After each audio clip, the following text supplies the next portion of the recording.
is Tobore Adakaraza, and this is the Deliberate Life. Today we are talking about commitment to self. Are you committed to yourself? Society has somehow found a way to program us to expect a life of ease. It's not merely that we want everything to be easy. Who doesn't want that really?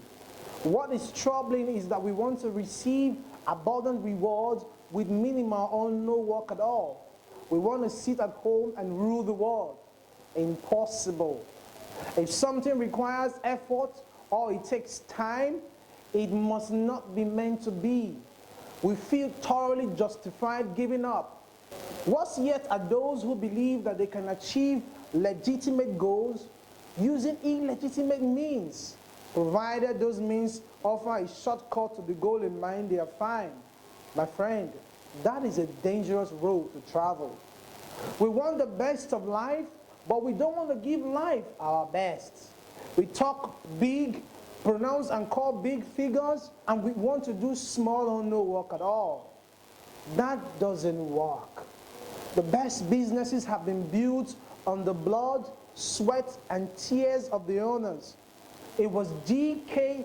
Chesterton that said that the Christian idea has not been tried and found wanting. It has been found difficult and left untried. This is not new. Thousands of years ago, God asked, "Who is he who will devote himself to be close to me?" Jeremiah 30:21. We don't want to hear this kind of thing. But the fact of the matter is this: to get ahead of life requires sacrifice, effort, and devotion. This is not about wearing positive talking t-shirts, or having plenty bumper stickers, or wearing quotable bracelets. Life requires more than that. Just do it doesn't really mean just run 10,000 miles every day. Just do it sometimes just means buying the shoes. What you do thereafter is what life is about. Commitment. What is commitment really? Commitment is the quality state of being dedicated to a cause. Today's cause is you. Are you committed to yourself? The things you do daily, not the things you write down, is what you become. You will not become what you wrote. You will become what you spend your time doing. To spend your time playing and expect to be the next Barack Obama is to live in fiasco. Such behavior used to have a name. It was called sloth. As much as I would not like to call you this, it is true that if you are not committed to yourself and you expect life to become easy, you are some form of sloth, a magician of some sort. Somewhere in your mind, you believe that one day abracadabra would just happen and you have all your goals achieved while you were playing. The truth is crystal. An effective life only flows in the direction of deep commitment to the right things. The phrase, "when in Rome, do as the Romans do," is making us think that it's justified to behave like the people in the city where we live. My friends, no, it is not. From a logical perspective, remember they are not going your way. We can't be following them. From a spiritual stand, we live in this world, but we are not of this world. Does that sound familiar to you? How about this? We do not walk like the Gentiles who walk in their vain mind. Douglas Rumford makes a profound statement in his book, Soul Shaping. He writes, "We make our commitments, then our commitments make us." Believe it or not, doing one thing and expecting another is madness. It means you are double-minded. What does the Bible say about double-mindedness? Purify your hearts, you double-minded. James 4:8. This suggests that you need to sit down and realign your actions with your dream.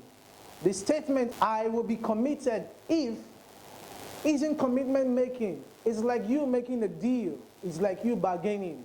But this is your life, and you have only one life to live. The Bible says that it's appointed unto man once to live.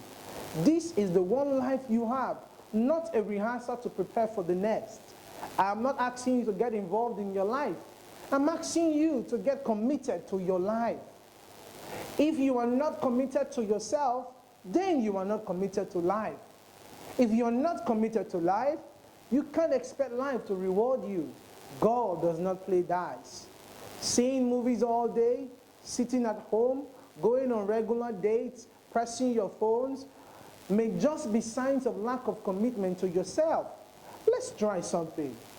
Write down who you want to be in 5 years. Who, not what, remember. Then write down the things you have to do to become the who you just wrote. Break it into yearly plans, then monthly, and then of course, weekly plans.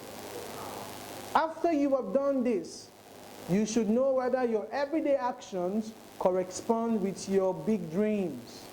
If you want to compete in the next Olympics, for example, you should be your local government champion in a year, and then your state champion in 2. And in the next 3 years, you should be your national champion. Then we can all hope that you'll be an Olympic champion in 4 years. But this means you will wake up every morning running and every evening running, not drinking or clubbing. There are no alternatives. You only get one body, one life, one chance. Use it and don't abuse it. Here is a big thumb up to you, be committed to yourself. Let's see how this goes. Talk to me. You can always email me at pastor@mysaltcity.com. I'll repeat that. See you next week.